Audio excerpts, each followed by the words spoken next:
Meus irmãos, boa tarde para todos.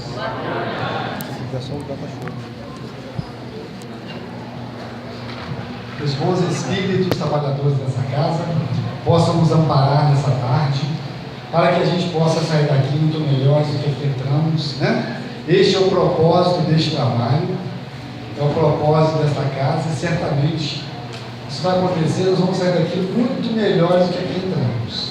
Mas seguindo a recomendação dos nossos irmãos, né, anteriormente, vamos desligar as tomadas mentais dos problemas lá de fora, vamos silenciar o nosso pensamento, das tristezas, das angústias, né, e vamos aproveitar o máximo possível esses momentos que nós temos aqui nessa casa.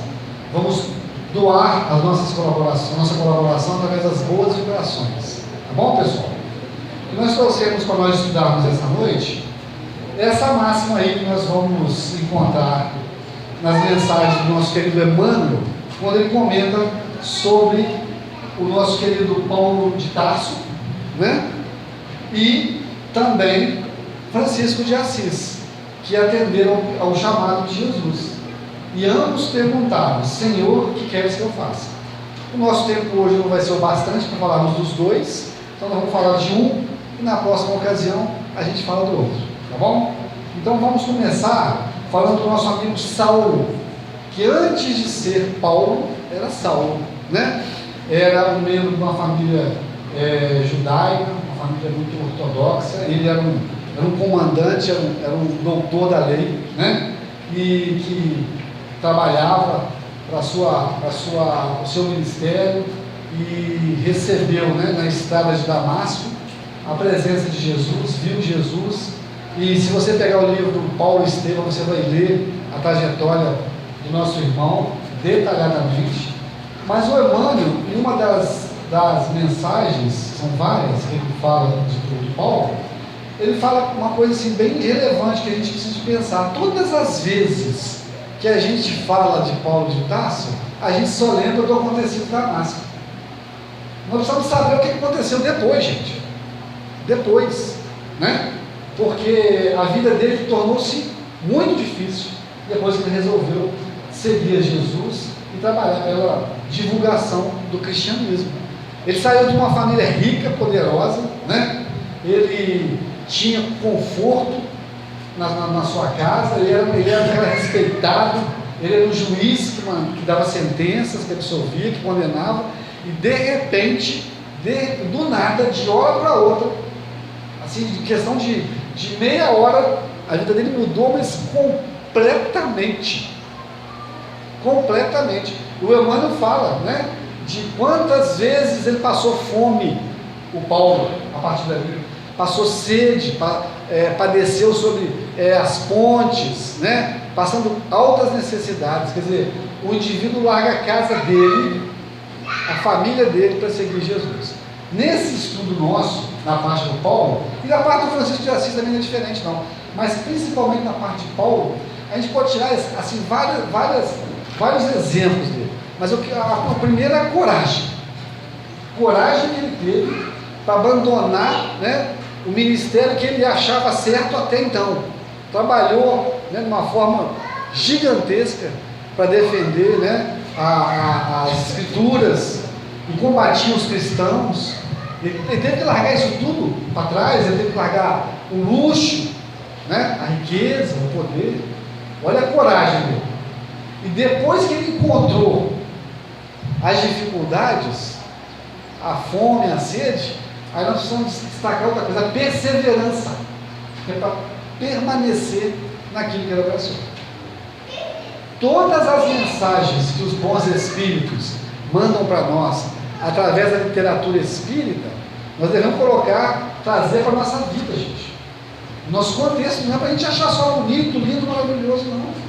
É para a gente tomar aquilo de exemplo e colocar para nós na nossa caminhada, né? Foi falado aqui também, pelo nosso irmão, acerca do nosso comportamento nos segmentos onde a gente vive, né? A gente sempre fala isso também. Nós devemos verificar as nossas ações, como estão sendo em casa, no trabalho, né? Lá no centro, ou seja qual for que a filosofia filosofia religiosa, na comunidade. E aí a gente vai trazer esses exemplos, desses ícones aí que trabalharam, né, pela divulgação do cristianismo, para a nossa vida. Como é que eu estou agindo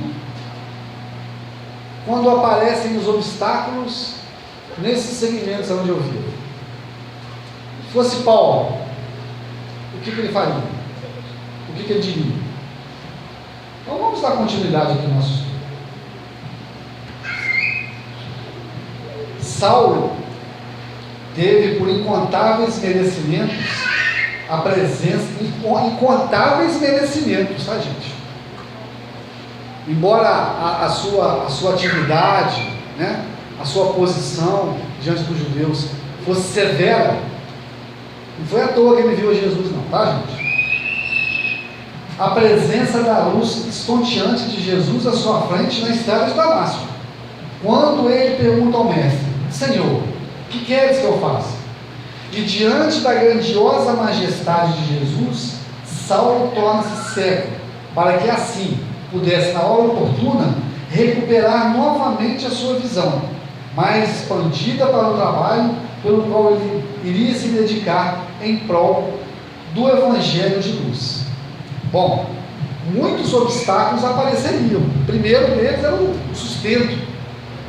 Ele devia viver só de divulgar o Evangelho, o cristianismo. Ele precisava de comer, precisava de vestir, né? Então o que ele fez? Ele foi atrás, ele era tecelão, ele alugou uma máquina de tear e trabalhou durante 3 anos estudando o cristianismo, tecendo para sobreviver, para depois ele começar o ministério dele.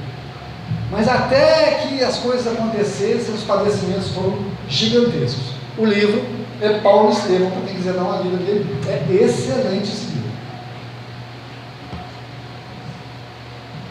Foi quando ele deixa nascer Paulo de Tarso, deixando para trás o homem velho, o juiz condenador, e parte para uma nova vida nova, com muitos sacrifícios, muitos padecimentos, mas acima de tudo, com muita coragem, para consertar o que precisava e coloca as suas mãos à disposição do Mestre, iniciando um trabalho incansável para Jesus. Aí, a gente vai dar uma paradinha na mensagem do Emmanuel, e aí a gente vai trazer isso para a nossa realidade novamente, né? O que nós estamos precisando para nós começarmos a nos curar verdadeiramente? O que está faltando? Coragem, falta para a gente mudar, para nós olharmos para nós mesmos diante do espelho e enxergarmos todas as nossas dificuldades, tudo aquilo que está trazendo para nós ainda as doenças, né? Uma depressão e outras mais.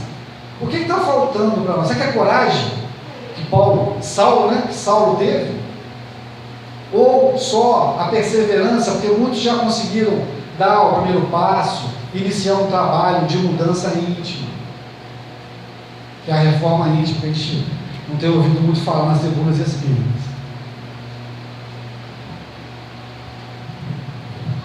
Porque ele precisava consertar, colocar, né? Para colocar suas mãos disponíveis para Jesus. Porque com o sentimento que ele trazia lá da sua antiga filosofia religiosa, ele ia ter problemas. Então ele precisava de consertar algumas coisas. E ele consertou. Ele partiu, né, para o alto encontro. Ele viu que muitas das suas atitudes que ele tinha tomado no passado não condizia com a realidade, com a necessidade, né, dele como alma, como espírito imortal que ele era, que passou a entender a ser, como conheceu o Evangelho de Jesus, né, divulgando, estudando a doutrina, o cristianismo. E nós, o que está faltando para nós? Para nós começarmos a ser as pessoas que vão evoluir na saúde, né, nos momentos de alegria que a vida pode oferecer para nós agora, ou a gente vai ficar mergulhado nas depressões, nas angústias. Falta o quê? Falta coragem para nós? Falta entendimento? Falta estudo? Nós precisamos começar a pensar isso, porque muitas das vezes a gente vem atrás do analgésico para as nossas dores, e nós precisamos de achar a cura. É a cura da alma, a cura do corpo espiritual, que consequentemente vai curar o corpo físico. Enquanto isso, a gente vai tomando os analgésicos. E aí a gente melhora hoje, amanhã vai e tem, né, os mesmos problemas. Mas se a gente for lá na causa, lá na origem, começarmos a batalhar e a tomarmos o remédio necessário, o lenitivo, que é o Evangelho de Jesus, né? Tentando ser mais compreensivo, como diz a música, né? Amar mais do que ser amado, consolar mais do que ser consolado, ou seja, sermos mais úteis à sociedade, onde eu vivo, onde eu moro. Ah, mas eu não posso doar muita coisa, não tenho muito tempo, mas ninguém é tão pobre que não tenha nada para doar, né? Doar de si mesmo. Aí nós vamos ser mais caridosos e menos caritativos, né? Ser caritativo, você vai doar lá na campanha do quilo o seu pacote de arroz de 5 quilos, mas ser caridoso, aí você vai se doar, você vai começar a se empenhar com um trabalho filantrópico, que isso aí cura, viu, gente? E o André Luiz, ele tem, aliás, a dona Joana de Ângeles, e uma das suas máximas, uma das mais lindas é: o remédio que você joga na ferida do outro vai anestesiar em primeiro lugar a sua. Olha que bonito. Quando você trabalha, né, em prol de uma outra pessoa, o maior e o primeiro beneficiado é você mesmo. Então nós precisamos começar a pegar esses exemplos desses irmãos que hoje são ícones aí do cristianismo, né, no mundo, e trazer aqui para a nossa pequenez. Nós somos ainda muito pequenos, mas não somos incapazes de fazer alguma coisa grande, proporcionalmente falando. Às vezes a gente fica com preguiça, por exemplo, nos finais de semana, a gente sair de casa para acompanhar um trabalho bacana lá no Centro Espírita Bezerra de Menezes, tem, aqui tem, né? As filosofias católicas, evangélicas também têm trabalhos filantrópicos bons, onde a gente pode ir, pode participar. Vamos oferecer alguma coisa para Jesus, gente. Não vamos ficar vindo só buscar, não. Aqui mesmo no Jean, vamos perguntar o que precisa fazer aqui. Tem vaga para quê aqui para trabalhar? É uma terapia que a gente começa e aí a gente vai esquecer dos nossos problemas, porque cabeça vazia, a gente sabe até o finalzinho desse ditado, né? Considerações de Emmanuel sobre Paulo de Tarso. Olha o que o Emmanuel fala dele nessa mensagem. Não são poucos os trabalhos que correm no mundo relativamente à tarefa gloriosa do apóstolo dos gentios, Paulo. É justo, pois, esperarmos a interrogativa: por que mais um livro sobre Paulo de Tarso? Homenagem ao grande trabalhador do Evangelho ou informações mais detalhadas da sua vida? São perguntas. Quanto à primeira hipótese, responde o Emmanuel, somos os primeiros a reconhecer, ele está dizendo, eu, Emmanuel, sou o primeiro a reconhecer que o convertido de Damasco não necessita de nossas mesquinhas homenagens. E não precisa mesmo não, viu, gente? Porque ele já tem uma missão cumprida assim, aqui como Judas, como Pedro, são irmãos que não mais encarnarão no planeta Terra, que já estão com a sua missão cumprida aqui, já estão procurando outras paragens, né, para reencarnarem, ou até mesmo vêm ao planeta Terra em forma missionária, mas não tem mais necessidade. O Judas, sabe aquele que traiu a Jesus, todo mundo aí faz até bonequinho dele na época da Páscoa, já não tem mais necessidade de encarnar no planeta Terra, de tão evoluído que ele está. É só você ler o livro Boa Nova, do Humberto de Campos, que você vai ver a história detalhada dele. Errou lá no passado, né? Mas errou achando que estava acertando, achando que ia libertar, que ia fazer de Jesus um revolucionário, mas teve a oportunidade no ano de 1500, na França, de morrer queimado, né? E aí já se harmonizou com as leis do universo nessa encarnação, nesse planeta, e já mais não tem necessidade de encarnar aqui. Então são pessoas que erraram, mas que tiveram coragem. Essa coragem nós precisamos ter, gente, de mudar. Não, eu errei, mas eu quero mudar. Só que só querer não basta. Nós precisamos procurar o caminho, o meio. É de responsabilidade nossa banir da sociedade humana, encarnada e desencarnada, as doenças, os flagelos, as mudanças de temperatura da natureza que promovem os tsunamis, o deslizamento de terra. Mas nós temos a nossa responsabilidade nisso.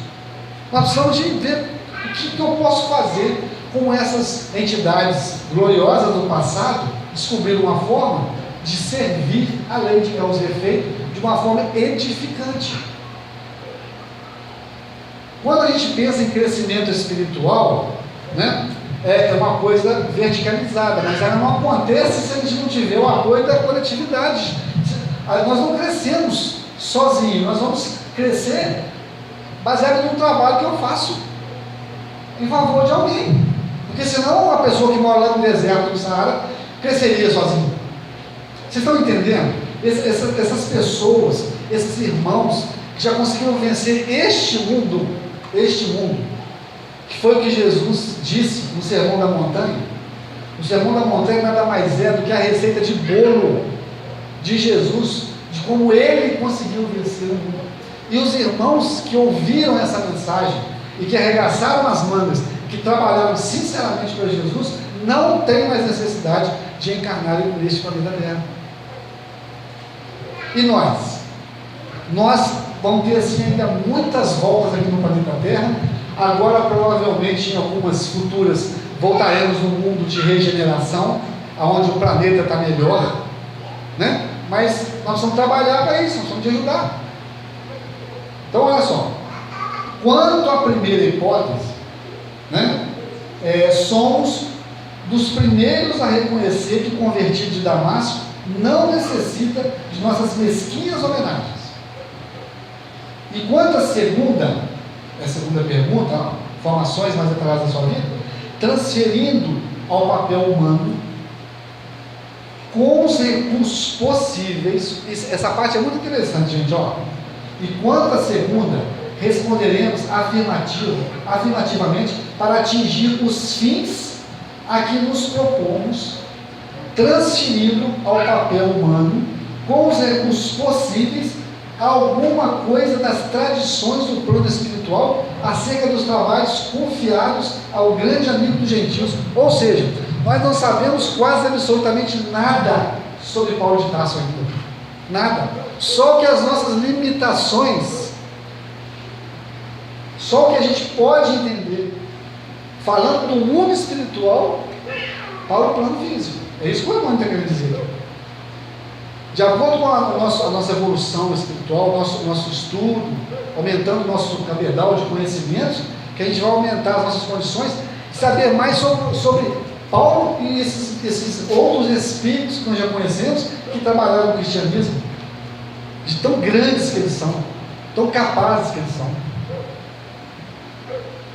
Nosso escopo essencial não poderia ser apenas rememorar passagens sublimes dos tempos apostólicos, e se apresentar, antes de tudo, a figura do cooperador fiel na sua legítima feição de homem transformado por Jesus e atento ao divino ministério. Nosso melhor e mais sincero desejo é recordar as lutas acerbas e os ásperos testemunhos de um coração extraordinário, que se levantou das lutas humanas para seguir os passos do Mestre num esforço incessante. Ou seja, aí a irmã está falando dos testemunhos de um coração extraordinário, os padecimentos que ele passou, as faltas que ele passou, os abandonos a que ele foi submetido, os amigos, a família viraram as costas para ele, e ele ficou firme no trabalho da divulgação do cristianismo, oferecendo as suas mãos para Jesus. E o Emmanuel o livro aqui ali, tá, gente? Ó, todo mundo conhece, né? Esse aqui, Paulo Estevam. O Emmanuel continua dizendo, nessa mesma mensagem, as igrejas amornecidas, eu acho que está errado isso tudo, mas da atualidade, e os falsos desejos dos crentes nos diversos setores do cristianismo justificam as nossas intenções. O Emmanuel é bem severo nas observações dele, viu, gente? Em toda parte há tendências à ociosidade do espírito e manifestações de menor esforço. Muitos discípulos disputam as prerrogativas de Estado, enquanto outros, distanciados voluntariamente do trabalho justo, suplicam a proteção sobrenatural do céu. Templos e devotos entregam-se gostosamente a situações acomodatícias, preferindo as dominações e regalos de ordem material. Ou seja, muitas das nossas irmãs, co-irmãs, né, as outras filosofias religiosas, esquecem do papel, né, essencial da religiosidade, em prol de cargos, em prol do materialismo, né? E aí esquece do comprometimento. Ele faz essa comparação ao contrário de Paulo de Tarso, que largou isso tudo para trás, né? E deu valor à divulgação, ao crescimento do cristianismo no mundo. Queremos recordar que Paulo recebeu a dádiva santa da visão gloriosa do Mestre às portas de Damasco, mas não podemos esquecer a declaração de Jesus relativa ao sofrimento que o aguardava por amor ao seu nome. Então não foi só assim, não, ó, ô Saulo, vem trabalhar para mim. Eu vou sim. Foi, não. Jesus avisou para ele, ó, você vai? Você quer? Mas olha lá, hein? Não vai ser fácil, não. Não vai ser fácil. Muita coisa diferente vai acontecer na sua vida. Você vai conhecer e passar por momentos que você jamais imaginaria que passaria na sua vida. Então, quando Saulo resolve deixar, né, nascer Paulo, ele estava consciente, né, da sua missão. Assim, gente, deve ser a nossa conscientização quando a gente abraçar um trabalho, uma missão que todos nós temos, seja ela religiosa, profissional. Todos nós trazemos aqui para a terra um papel importante que deve ser cumprido. Todos nós. Uns vão se embrenhar na política, que infelizmente muitos deles não estão tirando de letra, né? Mas tudo bem, isso é um problema deles com Deus. Outros para a educação, outros para a cultura, outros para a religiosidade, né, no exercício da religiosidade, outros família, a profissão, adota uma profissão onde vai atender uma comunidade, na área da medicina, na área da educação, os professores, os médicos. Todos nós, as donas de casa, as irmãs que resolveram partir com uma carreira solo dentro de casa, cuidar dos filhos, da família, né? Papel muitíssimo importante. Então todos nós temos uma missão nesse mundo. Assim como Paulo recebeu, cada um de nós também recebeu no mundo espiritual. Você vai fazer isso, você tem que fazer isso. Porque isso aí faz parte do seu engrandecimento espiritual. Nós estamos fazendo? Nós estamos cumprindo? Ou eu acho que o que eu tenho para fazer é pouco demais? Não, dessa vez não. Eu vou deixar, por exemplo, para mim, a gente ouve, ao longo dos 30 anos de Espiritismo, a gente já ouviu tantas vezes a mesma frase, que a gente fala, meu Deus, como é que o tempo passa e essa frase não apaga? A cérebro faz, o ano que vem eu faço, o ano que vem eu vou estudar para dar aula de evangelização, o ano que vem eu vou entrar no projeto para aprender a ser médium, né? Todo mundo adora ser médium. Tem um amigo meu que queria aprender a ser médium. A hora que ele foi orientado a procurar um estudo do Progem, e a apostila da AME, aqui em Juiz de Fora, do Progem, dá uns 4 livros desse aqui. Quem já fez aqui conhece, né? 2, 3 anos de estudo, é uma faculdade. Ele desistiu de ser médico. O Emmanuel está falando aqui, né? Suplicam a proteção sobrenatural do céu. A gente quer que tudo aconteça, né? Que eu sou merecedor das misericórdias de Deus e tem que acontecer comigo sem que eu faça nada. Mais do que perda de vida, né? Perda de razão, isso é objetivo. Então nós precisamos de ver qual que é o meu papel. O papel de Paulo de Tarso foi largar, né, o luxo da família, a fé que ele tinha, dentro do seu quadrado, ele achava que estava certo, para embrenhar-se no meio dos pobres, dos humildes, né? E nós temos um papel, uma missão também. No livro Contos desta e Outra Vida, do Humberto de Campos, tem uma lição. Toda vez que eu tenho a oportunidade de contar, eu conto. Ainda bem que essa assembleia aqui ela variou um bocadinho, né? Acho que o pessoal que me viu aqui na outra vez, no sábado de manhã, não está aqui não, tá, gente? Não, né? Só os trabalhadores, se tiver, vocês me desculpem contar de novo, tá? Mas essa lição é muito boa. Chama A Casca de Banana. Acredite, o nome da lição chama Casca de Banana, tá? É do Humberto de Campos.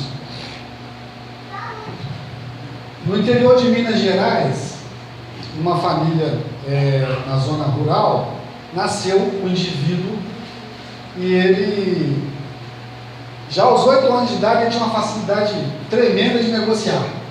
Ele já entrava lá no galinheiro, já catava uns ovos, já saía vendendo aquilo. Ele começou a vender ovos, depois ele começou a vender galinha, aí foi crescendo, começou a vender bezerro, foi crescendo. O sujeito tinha uma facilidade para fazer dinheiro, gente, que com seus 40, 50 anos de idade, ele já tinha uma fortuna que garantiria as próximas 4 gerações da casa dele. Mas ele sentia que só o dinheiro para ele não bastava, que ele tinha alguma coisa para fazer. Só que é o seguinte, quando você sentir que você tem alguma coisa para fazer, e se você não consegue por si só descobrir o que é, procura ajuda, procura orientação, vai no centro espírita, vai no atendimento fraterno, para você saber para que você veio. Para isso existe a mediunidade. O único objetivo da mediunidade, pessoal, é para auxiliar no progresso da humanidade. Só. Qualquer momento que vocês forem estudar ou vocês forem ouvir sobre mediunidade e alguém perguntar para que serve a mediunidade, só uma coisa, um objetivo: para auxiliar no progresso da humanidade.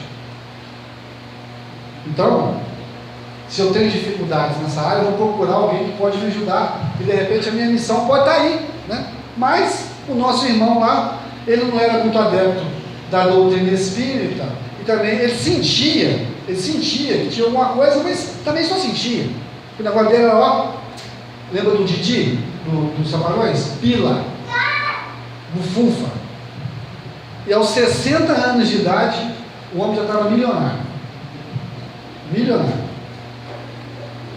Um dia, o chofer dele parou o carro, desceu e abriu a porta do carro para ele. Ele desceu do carro e pisou o quê? Numa casca de banana, que foi o stop dele, porque ele escorregou e levantou e caiu inteiro no chão. Com 60 anos de idade, teve vários traumatismos, foi internado, né? E em alguns dias ele já estava no CTI. E lá no CTI, aquele sentimento que ele tinha, lembra? Os 40, 50 anos, que ele tinha alguma coisa para fazer, lá no CTI aquele negócio cresceu de uma forma gigantesca.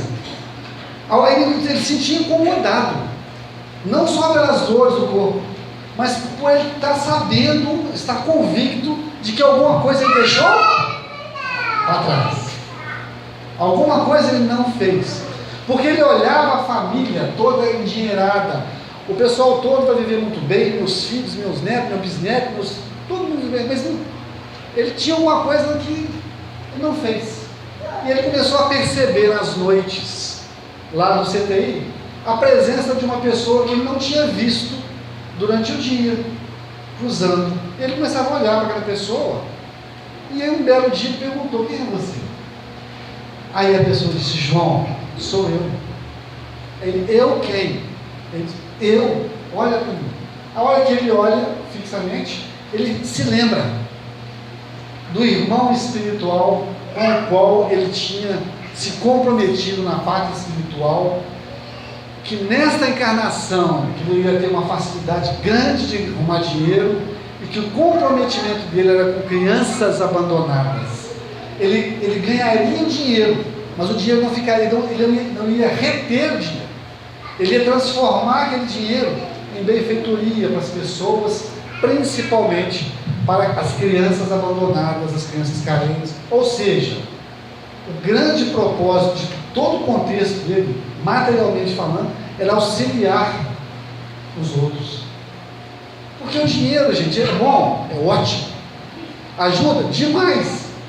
Alguém leva dinheiro lá para a parte espiritual? Não leva.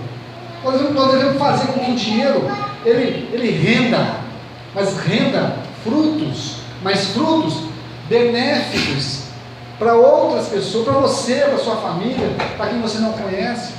Porque a riqueza, meus irmãos, a riqueza é uma das piores provações que existe, porque ela é muito difícil. Mas a pessoa que consegue, né, ela sai vitoriosa. Mas e nós? Eu, por exemplo, não tenho esse problema. Estou tranquilo, filho. O que eu tenho é o que eu preciso me sobreviver. Mas eu tenho outros problemas. Aí é que está. Não é a riqueza que é a minha maior aprovação, não. Mas qual que é a minha maior aprovação? Qual que é o meu maior propósito nessa vida? Se eu estivesse de frente para Jesus aqui agora, eu perguntaria: Senhor, o que queres que eu faça? Qual seria a resposta que ele daria? Sérgio, você tem que fazer isso, você prometeu lá. Qual que é a resposta que ele daria para cada um de nós, se nós víssemos Jesus? Ou hoje à noite, quando o meu corpo for dormir. Porque, gente, quem dorme é o corpo, viu? Só o corpo que dorme. Preste atenção nisso. Quem dorme é só o corpo. A gente continua fazendo tudo e muito mais. Quando o meu corpo cair na cama, cansado, e eu me levantar, ligado pelo meu cordão fluido, que se arrebentar, mas eu tenho que ter muito merecimento, viu, gente? Não fica com medo de desdobrar, não, porque para morrer dormindo, não. Tem que ter muito merecimento. Não estou desmerecendo vocês, não, tá? Falando do meu caso. Mas aí é o seguinte: você deixou o corpo na cama, levantou, vai procurar o quê? Os irmãos espirituais, os benfeitores espirituais, vão pedir para estudar o Evangelho. Qual que é a minha missão mesmo? Me lembra aí, sua missão é isso. Mas no outro dia eu vou acordar, não vou lembrar de nada. Mas vai reforçar, né, aquele sentimento que cada um aqui tem, igual o nosso irmão João, que todos nós viemos aqui com um propósito. E aí, quando eu, espírito, me debruço no corpo novamente, eu levo todas as sensações do que eu fiz à noite. Olha que responsabilidade. Olha para onde vocês estão indo, gente. Porque vai cair no corpo e vai levar todas as sensações. Tem gente que deita, por exemplo, às 10 horas da noite e dorme. Gente, se eu deitar agora eu durmo. Mas 2 horas eu estou novo. Eu posso deitar, por exemplo, às 4 da manhã, 6 horas eu levanto e estou zero. Porque eu não sinto falta de sono. Já senti. Mas eu acho que a gente vai ficando mais velho, né, companheiro? Aí o sono vai ficando menos necessário. Eu acho que é medo de morrer. Tem gente que deita às 10 e acorda às 6 da manhã. Já dormiu quantas horas? De 10 às 6 a quantas horas? Vamos acordar, gente. Vou fazer conta para acordar. Dá 8 horas. O sujeito dormiu 8 horas, acorda com o corpo ruim, cansado. Parece que, aí ainda fala sério no faz, parece que eu tomei uma coça. Deve ter tomado mesmo. Deve ter tomado uma coça lá no umbral, lá nos lugares inferiores. E aí levou todas essas sensações para o corpo. Agora, em contrapartida, não é o meu caso, eu falei que não tem necessidade de sono, mas em contrapartida, tem gente que dorme 2, 3 horas e acorda joia. Por quê? Porque se preparou para dormir, né? Leu o Evangelho, fez a... Quem conhece aquela peça Santo Anjo do Senhor? Essa eu acho, não é? Desde criança, Santo Anjo do Senhor, meu zeloso e guardador, se a ti me confiou a piedade divina, sempre me rege, me guarde, me governa e me ilumina. É o meu anjo da guarda, porque Deus, Jesus, confiou a Ele a minha existência. Eu preciso solicitar mais o meu anjo da guarda, gente. Nós precisamos de procurar mais nossos companheiros espirituais. Estão lá para nos ajudar. É sair do quarto, não precisa ficar com medo de morrer, não larga o corpo lá. Tem gente que fica sentado do lado de braço cruzado. Ou então vai pegar um livro, põe o Evangelho na cabeceira da tua cama, que a hora que você despertar, desdobrar, você vai ler o Evangelho. Tem medo de sair da janela para fora? Vai ler o Evangelho em casa, faz o culto do Evangelho lá em casa, para você levar boas sensações para o seu corpo de manhã cedo. Mas nós não podemos nos aliar aos irmãos equivocados, porque nós somos acompanhados por irmãos que nos amam muito. São irmãos que já nos antecederam na vida espiritual. A minha mãezinha, o meu paizinho, que ainda está por ali ainda. Meu companheiro, meu amigo, está temporariamente ali ainda, vivendo comigo, aí você desperta. São irmãos que nos amam. Outros que nós trouxemos lá de trás, que não conseguem desvincular da gente, também tem aquele amor quando não é paixão. Mas nós também temos irmãos que não nos amam tanto assim. E que não querem o nosso progresso. Porque se a gente crescer, se a gente progredir, vai ter um distanciamento deles com a gente. São as rasuras de vidas passadas. Então nós precisamos trabalhar para que esses irmãos também sejam encaminhados lá à parte espiritual. Aí, se eu não me preparar, eu vou acabar dando de cara com eles à noite, dentro do quarto. E aí a gente vai sair para fazer as mesmas coisas que a gente fazia lá na França, no século XVIII, XVII. Acreditem. O Santo Agostinho, ele fala o seguinte: nós devemos nos preparar, nós devemos nos preparar para nós dormirmos, para termos uma noite saudável, para termos encontros saudáveis. Tá bom, pessoal? Nós devemos, para nós fecharmos o nosso estudo de hoje, no próximo encontro a gente vai continuar. Tá? Nós vamos buscar, vamos pedir aos bons espíritos, nas nossas preces, para nos dizerem qual é a nossa missão. Ou seja, vamos fazer nossa prece para Jesus e perguntar: Senhor, o que queres que eu faça? Mas vamos ter ouvidos de ouvir a resposta, tá bom, queridos? Muito obrigado pela atenção de vocês, um abraço para todos, uma semana com muita paz, muito amor e, acima de tudo, muita luz, tá bom?